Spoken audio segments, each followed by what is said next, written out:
Hello. Habari ya wakati huu mpendwa mtazamaji wangu. Ninashukuru kwa kuwa umekuja tena katika chaneli yetu hii kufuatilia yale ambayo tumeendelea kuyachiria. Na leo hii tutakuwa tuna mada moja nzuri au somo zuri kwa ajili ya kukusaidia kufanya maamuzi sahihi. Tutaangalia mambo matano ya kukusaidia kufanya maamuzi sahihi. Mambo matano yanayoweza kukusaidia kufanya maamuzi sahihi. Moja ya jambo ambalo ni muhimu kila mmoja wetu akafahamu ni kwamba maisha ni matokeo ya maamuzi.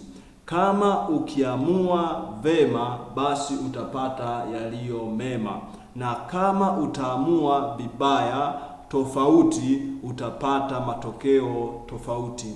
Ndio maana nimekuja kwako na somo hili kwa ajili ya kukusaidia kuweza kufikiri na kukuongezea tafakari, hasa tunapoelekea mwaka 2026, ili ikusaidie kuweza kufanya maamuzi sahihi.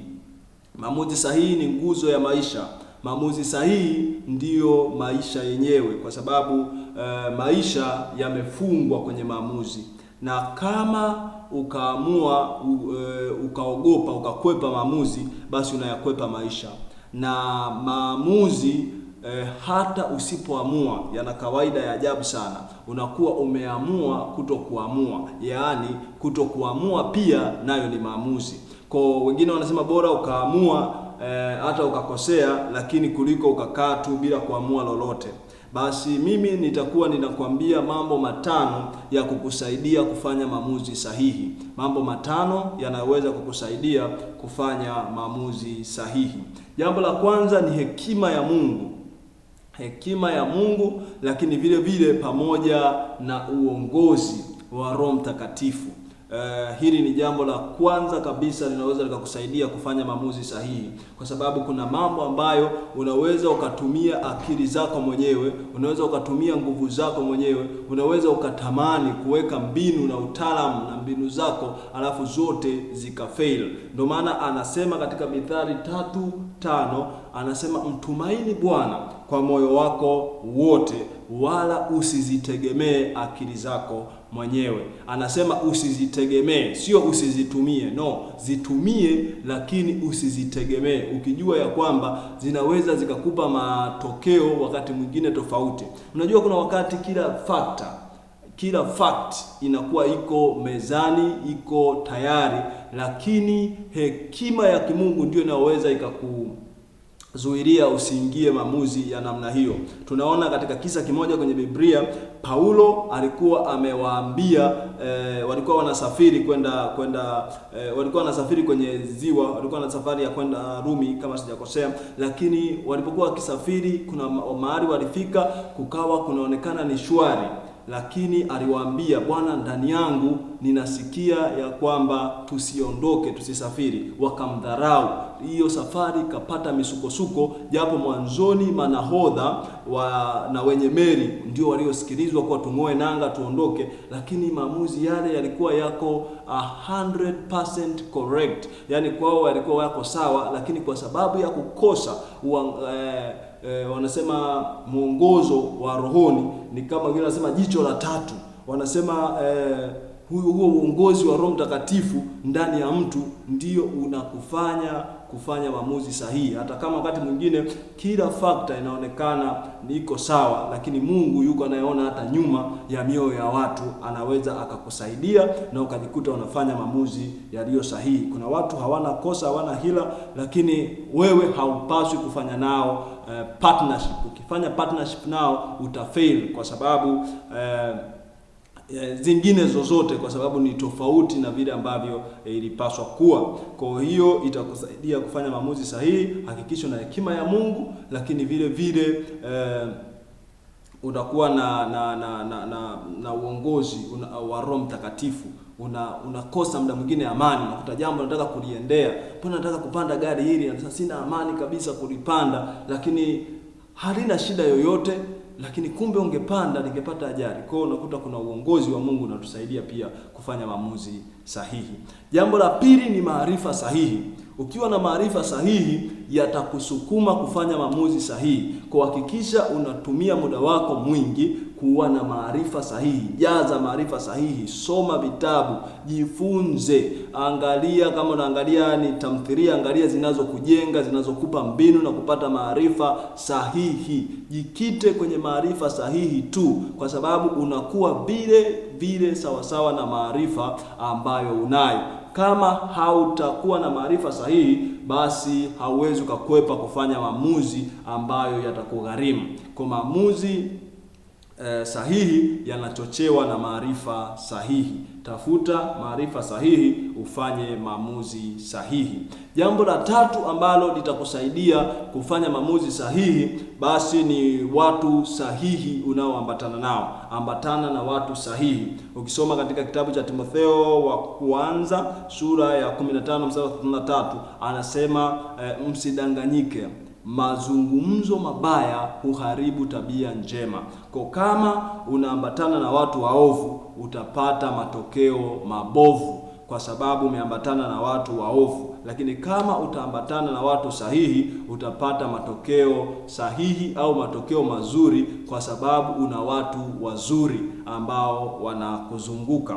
Hivyo hakikisha unaambatana na watu sahihi ili uweze pia kufanya maamuzi sahihi, kwa sababu kuna wakati watu wanaokuzunguka, marafiki zako, wana mchango mkubwa sana kukufanya wewe ukapiga hatua. Kuna kitu unaweza ukawa ulijipanga kukifanya vizuri, lakini ukimwelekeza rafiki yako akakupa muono wake, unaweza ukakosa hata namna ya kuiendea. Mimi ninajua kuna vijana ambao unakuta wengine ana mtu wake pengine amemtaka, lakini akashirikishana na rafiki zake wakamshauri tofauti, wakasema tofauti.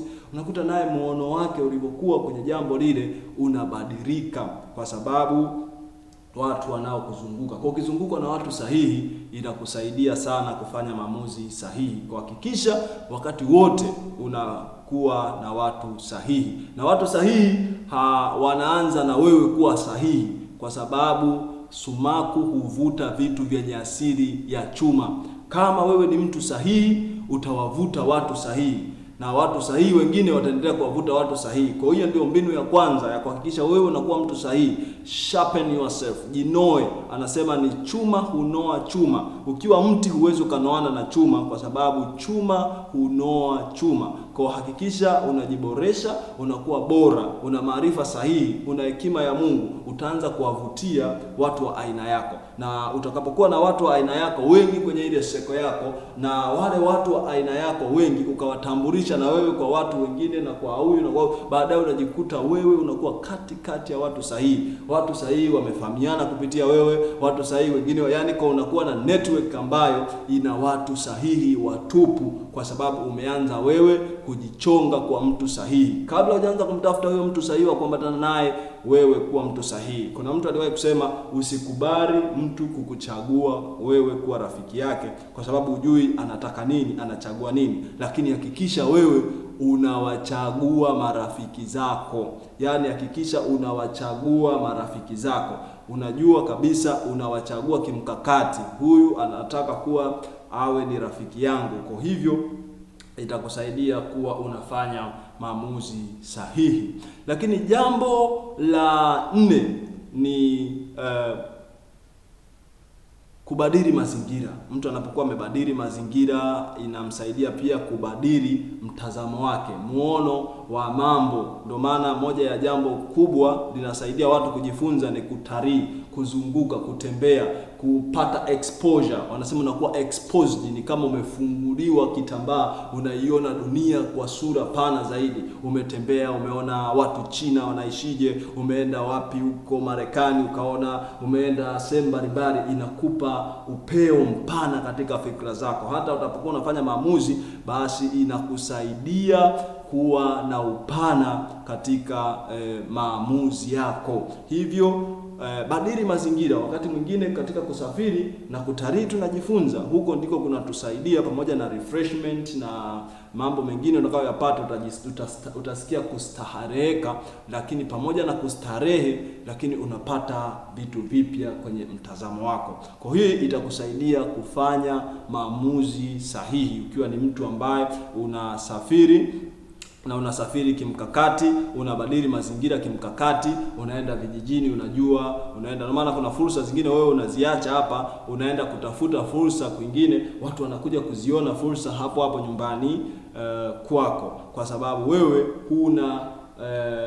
hujabadili mazingira, hujatembea. Wanasema Waswahili, tembea uone. Kwa ukitembea ndipo unaona, usipotembea utabaki kujua namna hiyo ya jamii yako. Kwa tembea uone, hiyo itakusaidia kuanza kufanya maamuzi sahihi, ukiwa na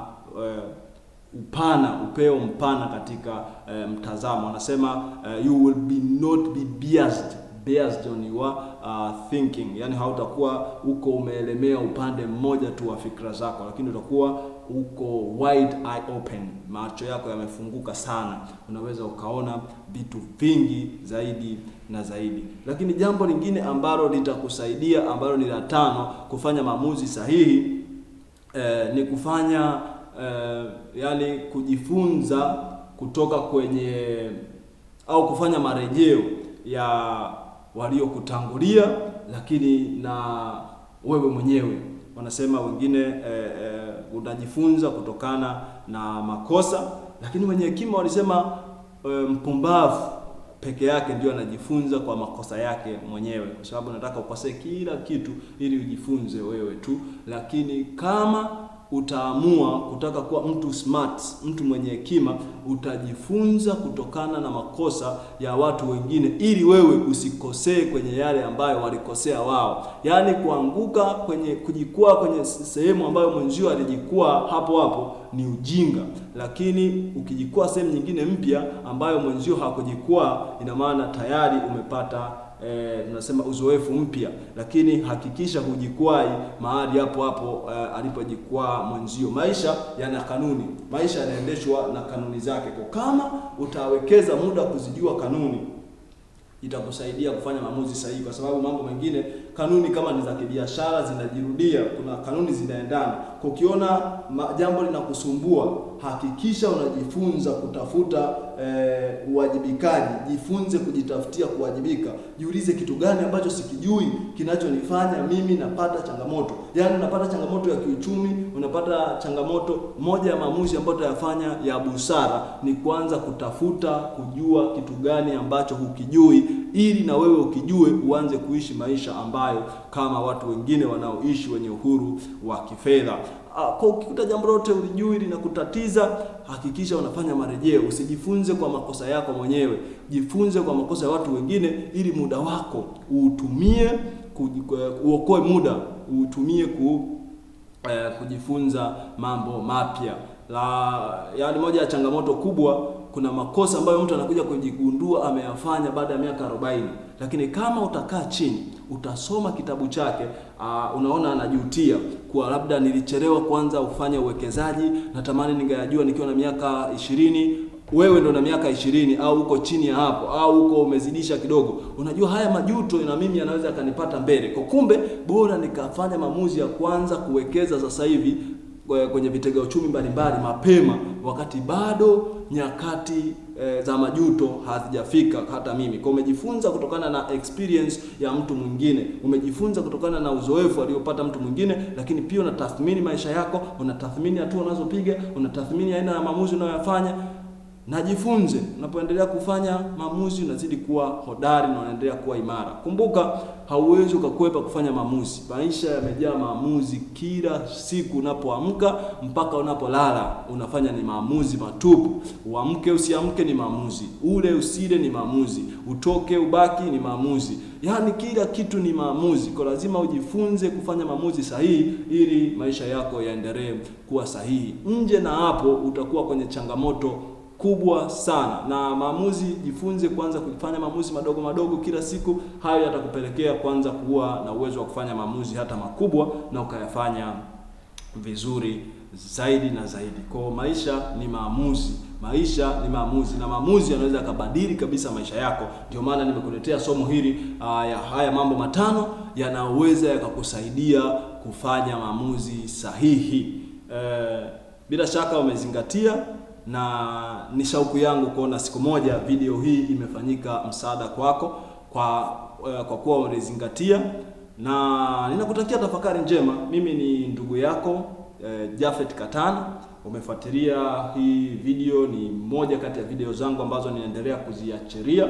Ziko video zingine zilizotangulia, unaweza kaangalia kwenye channel yetu hii huko juu ukaona, lakini zaidi subscribe hapo kwenye hii channel yetu unapotazama hii video, ili jumbe kama hizi ziendelee kuwafikia watu wengi, kwa sababu tunatamani watu sahihi. Ndio tumeanza, tuendelee kusambaza huu upendo. Wewe mtu sahihi ukisambaza kwa mtu sahihi mwingine, tunaendelea kuwafikia watu sahihi, na mtandao unatusaidia kuwafikishia taarifa sahihi kwa watu sahihi. This is a wake up call. Yani hii ni wito wa kuamsha, ambayo kama utasikiliza basi na wewe mwenyewe utasogea hatua nyingine. Mimi ninakuaga kutoka hapa studio zetu, ninakutakia tafakari njema na ushindi na maamuzi thabiti. Bye bye. Thank you.